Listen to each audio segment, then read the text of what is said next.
Assalamualaikum warahmatullahi wabarakatuh. Salam sejahtera bagi kita semua dan selamat siang adik-adik mahasiswa di mana saja berada. Adik-adikku, semoga sehat-sehat ini ya. Di masa pandemi ini saya doakan adik-adik tetap sehat walafiat ya. Dan jangan lupa jaga protokol kesehatan, pakai masker, jaga jarak, dan selalu cuci tangan. Jadi adik-adik ya, jadikan area rumah Anda area steril. Ketika Anda bepergian pulang ke rumah, usahakan mandi, baju yang kotor dari luar tetap di luar, pakai baju bersih, sehingga area rumah Anda tetap sehat ya, tetap steril. Demikian saja tips tambahan dari saya. Kita ini ke tema hari ini. Materinya yang akan kita bincangkan adalah apa sih beda yang krusial nih ya, beda yang krusial antara hukum pidana dengan hukum perdata gitu ya. Kita sudah membahas pada video sebelumnya kan apa itu hukum ya. Saya contohkan dengan permainan sepak bola ya, ada rule of the game, namanya aturan main itulah hukum ya. Rule of the game-nya dibuat oleh kesepakatan kita. Kalau kita sistem perwakilan ya,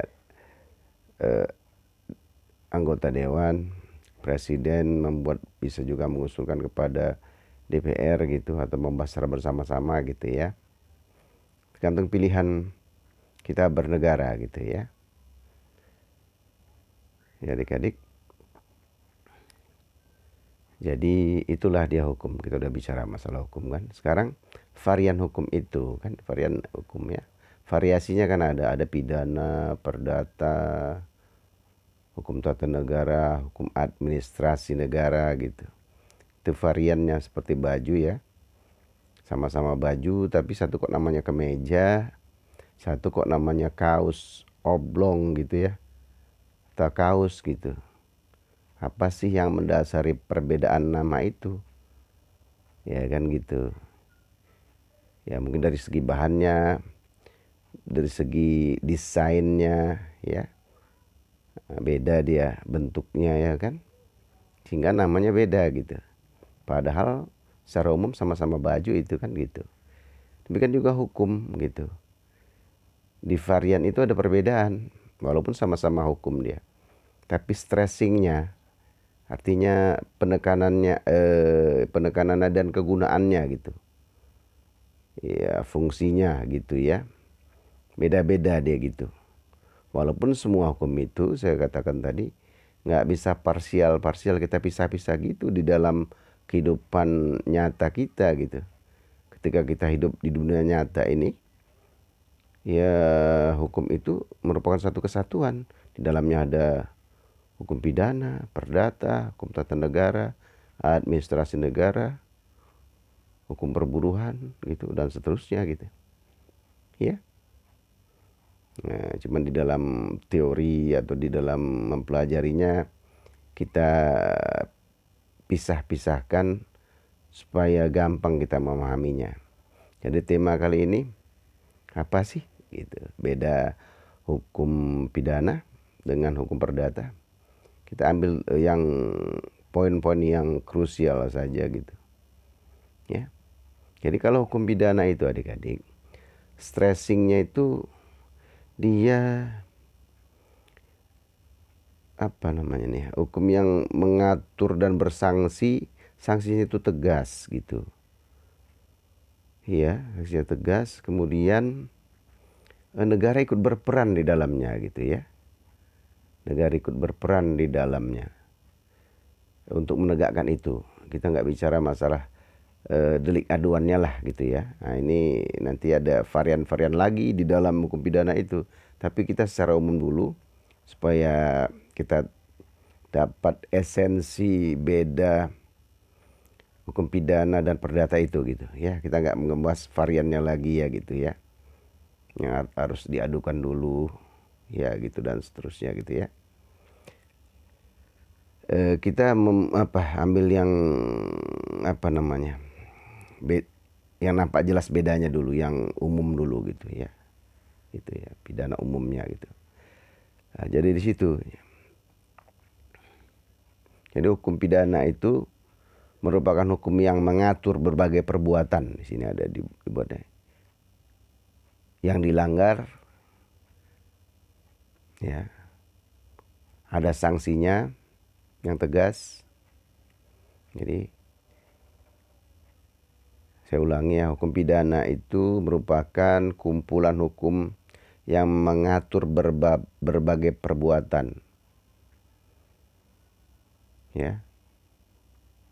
Perbuatan yang melanggar maksudnya ya. Misalnya pencurian, mengambil milik barang orang lain, itu kan perbuatan pelanggaran, itu diatur gitu. Ada sanksi yang tegas. Ya. Gitu. Jelas itu, misalnya pasal 365 Kitab Undang-Undang Hukum Pidana. Barang siapa mengambil milik barang orang lain tanpa hak, ya, akan dipidana maksimal gitu, atau paling banyak gitu ya 5 tahun penjara misalnya gitu kan. Ya, tegas gitu. Ada suatu perbuatan yang memang melanggar, ada pasalnya, pasal pencurian misalnya 365, pasal pembunuhan 340, barang siapa menghilangkan jiwa orang lain bla bla bla bla gitu ya. Dan di situ peran penyidik atau polisi gitu yang berperan untuk merealisasikan pasal itu gitu ya. Jadi kalau ada pembunuhan atau pencurian, polisi turun tangan atau penyidik turun tangan itu gitu, langsung dia gitu ya. Dibuat BAP-nya dan seterusnya gitu. Ya gitu. Kalau hukum perdata, ya tidak, itu apa namanya, kesepakatan antar para pihak aja. Individu dengan individu, person dengan person ya. Negara tidak ikut campur. Itu hak privat, hak masing-masing individu yang bebas gitu untuk membuat suatu kesepakatan, perjanjian atau persetujuan atau jual beli gitu ya. Ya, mau jual beli rumah ya please silakan gitu. Ya, mau jual beli mobil ya please silakan. Ada antar si A dengan si B jual mobil, jual rumah, sepakat. Ya ada syaratnya, memang syarat sahnya perjanjian. Udah kita bicarakan pasal 1320 itu harus memenuhi kriteria syarat subjektif dan objektif tadi gitu ya. Ya begitu, dan tidak boleh melanggar pasal 1337 pula dari KUH Perdata gitu ya. Ada syaratnya, tapi secara umum ya gitu ya. Kita anggap tadi syarat-syarat sudah terpenuhi, secara umum dia kesepakatan individu yang bebas dalam koridor maksud saya ya gitu ya. Itu ya. Itu pasal 1338. Jadi persetujuan itu sebagai undang-undang bagi mereka, sebagai aturan bagi mereka, para pihak yang membuatnya, dan pihak ketiga harus mengakui adanya itu gitu. Nah, itu beda yang krusial sekali gitu ya. Kalau yang lainnya saya kira lah ya. Ada stressingnya di situ dia. Itulah beda yang krusial antara hukum pidana dengan hukum perdata. Jadi negara nggak ngurusin masalah jual beli gitu. Mau jual beli, mau tidak, sepakat gitu. Ya, kalau ada tekanan atau apa itu kan udah masuk nanti tidak sepakat, ada paksaan, Yang berujung pidana itu nanti kan ke pidana gitu. Itu kita nggak bicarakan itu dulu lah, yang murni dulu gitu. Biar nggak bingung adik-adiknya gitu ya. Yang penting itu adik-adik pegang dulu. Kalau dia hukum pidana itu, dia tegas ada sanksinya gitu. Barang siapa mengambil milik barang orang lain, itu mencuri namanya. Dilarang memang mencuri, itu nggak boleh, dibuat di pasalnya 365 ada pasal pencurian itu. Dan nggak boleh kita langgar pasal itu gitu. Kalau kita langgar, ya kita kena pidana. Dan yang berperan untuk merealisasikan pasal itu, ya kan, untuk membuktikan kesalahan kita, gitu kan gitu ya. Kalau merealisasikan pasal itu dengan 2 alat bukti tadi ya, penyidik atau polisi dia gitu. Dia berperan membuat BAP-nya, membuktikan memang kita yang melakukan itu ya. Barang siapanya kita, ada 2 alat bukti dan seterusnya gitu. Nah, untuk menjaga ketertiban masyarakat itu gitu ya. Kan hukum itu peranannya kan itu. Jadi masyarakat itu tertib gitu. Kalau enak saja kita misalnya senang saya dengan barang adik-adik, saya ambil barangnya, saya nggak kena sanksi. Wah, ini jadi amburadul negara kan gitu. Enak saya ambil, saya kepengen mobil adik-adik saya ambil mobilnya, pengen sepeda motor saya ambil punya adik-adik. Wah gitu, ini jadi amburadul deh, kan ada perlu keteraturan hidup ini gitu. Jadi ditata dia gitu. Jadi negara berkepentingan besar ya untuk menjaga ketertiban itu. Itulah peranan negara tadi di situ. Kalau keperdataan dia tidak, itu hak privat. Kan nggak ada yang maksa kita jual beli. Nggak ada maksa kita untuk jual beli rumah, jual beli mobil gitu. Jual beli sembako. Kalau dipaksa malah nggak sepakat namanya, melanggar pasal 1320. Syarat-syarat sahnya perjanjian atau persetujuan. Kan begitu. Nah, itu dia, ya. Yaitu hak privat yang bisa kita lakukan walaupun dia ada koridornya gitu ya kan, tadi pasal 1320 tentang syarat-syarat sahnya perjanjian. Ya, yang sudah saya terangkan ya, syarat-syarat subjektif dan objektif di video yang lalu lah, bisa ditonton itu. Koridornya juga ada, tidak boleh melanggar ketertiban umum, nama baik dan undang-undang, misalnya itu pasal 1337 KUH Perdata gitu ya. Itu tetap di dalam koridor itu. Jadi hukum itu apa tadi, aturan main yang saya bilang tadi, rule of the game tadi, ada aturan-aturan mainnya. Nggak bisa juga kalau kita buat perjanjian dengan orang lain boleh beli rumah itu seenak kita saja gitu ya, membeli rumah orang. Saya mau harganya 100.000 rumah ini gitu. Kita paksa dia, nggak boleh gitu. Ya, atau kita paksa dia harus jual sama kita gitu. Nah, itu juga nggak boleh gitu. Ya adik-adik ya. Jadi itulah yang paling krusial ya. Ya, satu sifatnya privat ya. Yang perdata itu sifatnya privat, pribadi masing-masing untuk melakukannya dan boleh gitu. Ya. Boleh dilakukan dengan koridor ya, ada koridornya juga gitu ya. Jadi kita simpulkan saja, beda hukum pidana dan hukum perdata. Yang paling krusial ya, peraturan hukum pidana itu dia sifatnya memaksa dan kita harus mematuhinya itu, mematuhi aturan itu.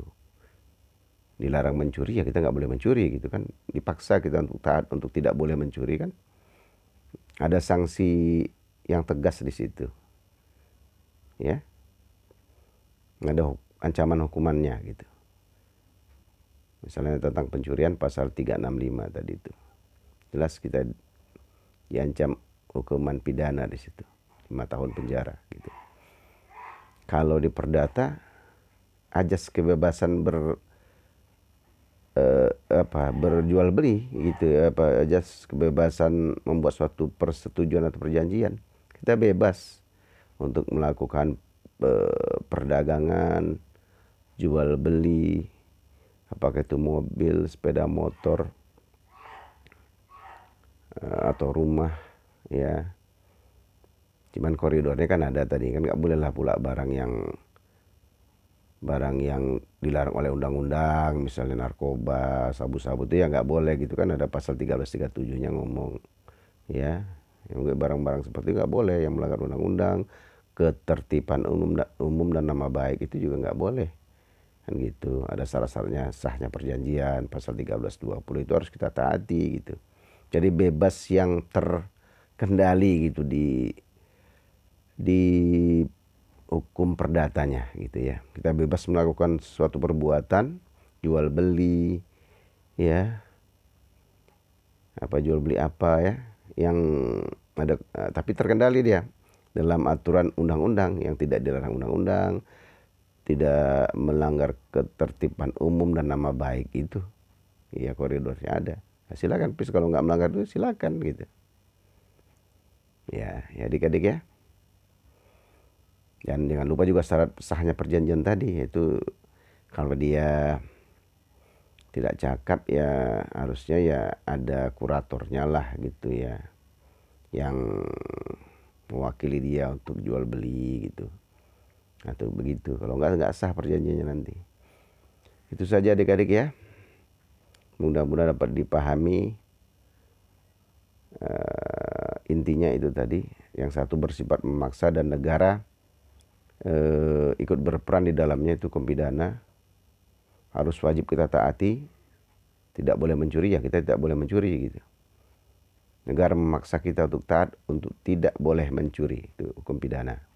Kalau perdata silakan bebas membuat suatu perjanjian jual beli, asalkan yang dijual beli itu tidak melanggar undang-undang, ketertiban umum dan nama baik, dan sah. Perjanjian itu bila memenuhi pasal 1320 Kitab Undang-Undang Hukum Perdata. Oke ya adik-adik, moga-moga dapat dipahami. Billahi taufik wal hidayah. Assalamualaikum warahmatullahi wabarakatuh. Salam sejahtera bagi kita semua dan selamat siang.